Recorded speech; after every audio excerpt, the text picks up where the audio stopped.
ओम शांति। दोस्तों, आज की दुनिया में सबसे बड़ी समस्या क्या है? जनसंख्या, पॉपुलेशन। हर देश, हर सरकार फैमिली प्लानिंग के प्लान्स बना रही है। हम दो, हमारे दो, बर्थ कंट्रोल, ये सब नारे हम रोज सुनते हैं। लेकिन क्या आप जानते हैं, इस ब्रह्मांड का सबसे बड़ा प्लानर कौन है? आज 17 फरवरी 2026 की मुरली में स्वयं भगवान ने अपना वंडर प्लान शेयर किया है। बाबा कहते हैं, गॉडली फैमिली प्लानिंग का प्लान है एक सत धर्म स्थापन कर अनेक धर्मों का विनाश करना।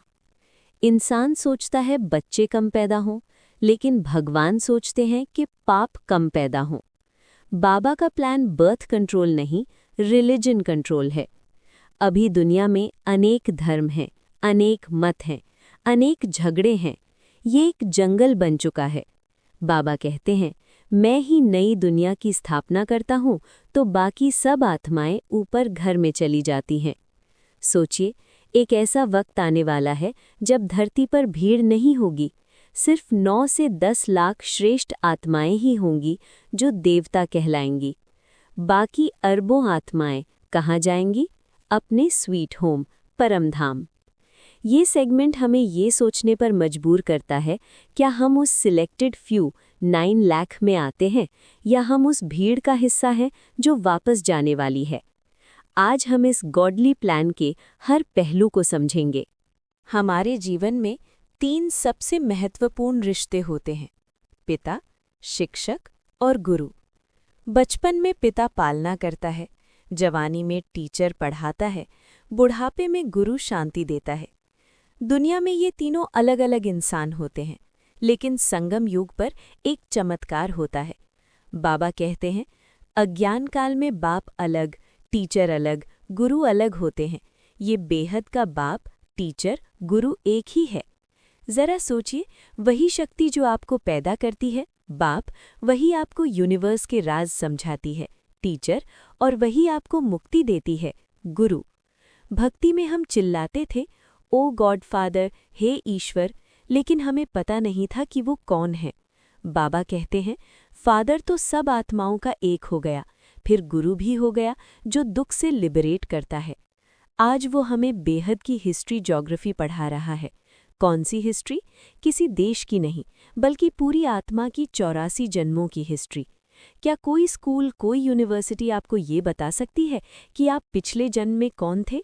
नहीं, ये गॉडली यूनिवर्सिटी है, जहां एडमिशन लेने के लिए सिर्फ एक क्वालिफिकेशन चाहिए: आत्मा अभिमानी बनना।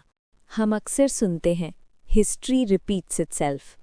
लेकिन कौन सी हिस्ट्री और कब रिपीट होती है? बाबा आज हमारे सामने समय का पूरा चक्र खोलकर रख देते हैं। वो कहते हैं, सृष्टि की भी आयु है, नई सो पुरानी, पुरानी सो फिर नई होती है। दुनिया वालों को लगता है कि इंसान बंदर से बना है और धीरे धीरे सिविलाइज हुआ है, लेकिन बाबा का ज्ञान बिल्कुल उल्टा है। वो कहते हैं, हम सतो प्रधान थे, परफेक्ट थे, और अब तमो प्रधान, इम्प्योर बन गए हैं। पहले हम गॉड्स एंड गॉडेसेस थे, भारत में देवी देवताओं का राज्य था, लेकिन पुनर्जन्म लेते लेते हम नीचे उतर आए। बाबा सवाल पूछते हैं, लक्ष्मी नारायण ने राज्य कैसे पाया, कितना समय चला, ये किसी को पता नहीं। आज हम उस भूली हुई मेमोरी को रिकॉल करेंगे। हम जानेंगे कि कैसे हमने 5000 साल का सफ़र तय किया, गोल्डन एज से आयन एज तक। और सबसे बड़ी बात, अब वापस गोल्डन एज कैसे आएगी? मौत, इस शब्द से सब डरते हैं। इस दुनिया को इसलिए मृत्यु लोक कहा जाता है, लेकिन एक दुनिया ऐसी भी थी जहां मौत शब्द का कोई अर्थ नहीं था। बाबा उसे अमर लोक कहते हैं। वहां अकाली मृत्यु नहीं होती। आजकल छोटे बच्चे, जवान लोग एक्सीडेंट्स में चले जाते हैं, लेकिन सतयुग में बाबा कहते हैं वहां मनुष्य की आयु एवरेज 125 से 150 वर्ष होती है। जब शरीर बुढ़ा हो जाता है तो आत्मा खुशी खुशी पुराना चोला उतारकर नया ले लेती है, जैसे सांप अपनी खाल बदलता है। वहाँ वाइसलेस वर्ल्ड है। आज हम विशस वर्ल्ड में हैं, विकारी दुनिया में हैं। सोचिए, एक ऐसी सोसाइटी जहाँ कोई पुलिस नहीं, कोई जेल नहीं, कोई ताला नहीं, क्योंकि वहाँ रावण ही नहीं है। क्या आप ऐसी दुनिया में जाने के लिए तैयार हैं? शर्त सिर्फ एक है, पवित्रता, प्योरिटी। हिंदुस्तानी कल्चर में दादा की जायदाद का बहुत महत्व है। पोता का हक सीधा दादा की प्रॉपर्टी पर होता है। बाबा आज इस लॉजिक को स्पिरिचुअल दुनिया में अप्लाई करते हैं। वो कहते हैं, शिव बाबा है दादा यानी ग्रैंडफादर और ब्रह्मा है बाप। नहीं, उल्टा समझिए। आत्मा का बाप शिव है, लेकिन शिव निराकार है। विरसा लेने के लिए साकार चाहिए, तो शिव बाबा आते हैं ब्रह्मा के तन में। ब्रह्मा बन गए एडम या आदम, मनुष्य सृष्टि के पिता। तो हम ब्रह्मा कुमार्स या कुमारीज बन गए। अब हमारा हक किस पर है? दादे की मिल्कियत पर। ब्रह्मा द्वारा हमें शिव बाबा से स्वर्ग का राज्य मिलता है। ये रिश्ता समझना बहुत ज़रूरी है। बिना ब्रह्मा को माने आप शिव से विरसा नहीं ले सकते, और बिना शिव को याद किए ब्रह्मा कुछ नहीं दे सकता। ये दादा पोता का स्पिरिचुअल कनेक्शन ही हमें राजाई दिलाता है। दोस्तों, आज हम सोने के लिए ज़मीन खोदते हैं, माइंस में काम करते हैं, लेकिन बाबा ने सतयुग की टेक्नोलॉजी का एक ऐसा राज खोला है जो साइंस फिक्शन लगता है। बाबा कहते हैं, वहाँ सोने की ईंटों के मकान बनते हैं। और ये ईंटें कैसे बनती हैं?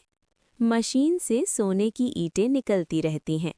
सोचिए, जैसे आज हम फैक्ट्री में सीमेंट की ईंटें बनाते हैं, वैसे वहाँ गोल्ड की ईंटें बनेंगी। दीवारें हीरे जवाहरात से जड़ित होंगी। आज हमारे पास सोना दिखाई भी नहीं पड़ता, सब लुट गया है, लेकिन वो संपन्नता वापस आ रही है। बाबा हमें भिखारी से प्रिंस बनाने आए हैं। ये कोई सपना नहीं है, ये वो रिवॉर्ड है जो पवित्रता के बदले मिलता है। क्या आप वो गोल्डन ब्रिक्स देख पा रहे हैं? एक तरफ हम स्वर्ग की बात कर रहे हैं और दूसरी तरफ नर्क अपनी अंतिम सांसें ले रहा है। बाबा आज की साइंस और टेक्नोलॉजी पर एक बहुत बड़ा खुलासा करते हैं। हम सोचते हैं एटॉमिक बॉम्ब सिर्फ पावर दिखाने के लिए हैं, लेकिन बाबा कहते हैं ये कोई रखने के लिए थोड़े ही बनाते हैं, ये तो रिहर्सल होती रहेगी। इन बॉम्ब्स का असली मकसद क्या है? पुरानी दुनिया के विनाश के लिए ये एटॉमिक बॉम्ब्स आदि बने हैं। इंसान की बुद्धि ने ऐसी चीज़ें निकाली हैं जिससे वो अपने ही कुल का विनाश करेंगे। इसे कहते हैं विनाश काले विपरीत बुद्धि। ये बॉम्ब्स, ये मिसाइल्स, ये सब माँ की कोख हैं नई दुनिया के लिए। क्योंकि जब तक पुराना टूटेगा नहीं, नया बनेगा कैसे? तो डरना नहीं है, ये चेंज का प्रोसेस है। विनाश का दृश्य कैसा होगा? बाबा इसे खूने नाहिक खेल कहते हैं। आग लगेगी, चोरी चकारी होगी, सब आपस में लड़ेंगे। बाबा कहते हैं कि छुड़ाने वाला कोई रहेगा नहीं। आज हम पुलिस, आर्मी, यूएन पर भरोसा करते हैं, लेकिन उस वक्त कोई किसी को बचा नहीं पाएगा। रक्त की नदियों के बाद फिर दूध की नदियां बहेंगी। ये लाइन बहुत गहरी है। रक्त यानी ब्लड सफाई करेगा और दूध यानी मिल्क नई शुरुआत करेगा। बच्चों ने इसका साक्षात्कार किया है। हमें अपनी आँखों से ये बदलाव देखना है, लेकिन डरने की ज़रूरत उन्हें है जो सोए हुए हैं, जो बाबा की याद में हैं। उनके लिए ये बस एक प्ले है, एक नाटक है। इतना सब कुछ जानने के बाद भी हमारा पुरुषार्थ कैसा है? हम अक्सर बाबा के आगे रोते हैं, बाबा क्या करें, कैसे करें, ये होता नहीं है, मदद करो। बाबा आज के वरदान में इसे फरियाद कहते हैं। बाबा कहते हैं, जहाँ याद है वहाँ फरियाद नहीं। संगम युग की विशेषता है अभी अभी पुरुषार्थ, अभी अभी प्रत्यक्ष फल। अगर आप अभी भी शिकायत कर रहे हैं, इसका मतलब आप भाग्य के नशे में नहीं हैं। एक स्वतः योगी बनो, मांगने वाले नहीं, देने वाले बनो। फरियाद को याद में परिवर्तन कर दो। जब भी मन में शिकायत आए, तुरंत बाबा को याद करो, शिकायत गायब हो जाएगी। जब हम खुद को मेहमान समझते हैं, तो हम किसी चीज़ से चिपकते नहीं हैं। पुरानी दुनिया ख़त्म होने वाली है, नई दुनिया आने वाली है। इसलिए इस पुराने घर यानी बॉडी या दुनिया में दिल मत लगाओ। अपनी एकता और स्नेह का बल जमा करो। जब हम सब एक होकर रहेंगे तभी जय जयकार का नारा लगेगा। तो आइए आज ये संकल्प करें कि हम फरियाद नहीं करेंगे बल्कि महान स्थिति का अनुभव करेंगे। सोने की ईंटें हमारा इंतजार कर रही हैं। क्या आप अपना विरसा लेने के लिए तैयार हैं? ओम शांति।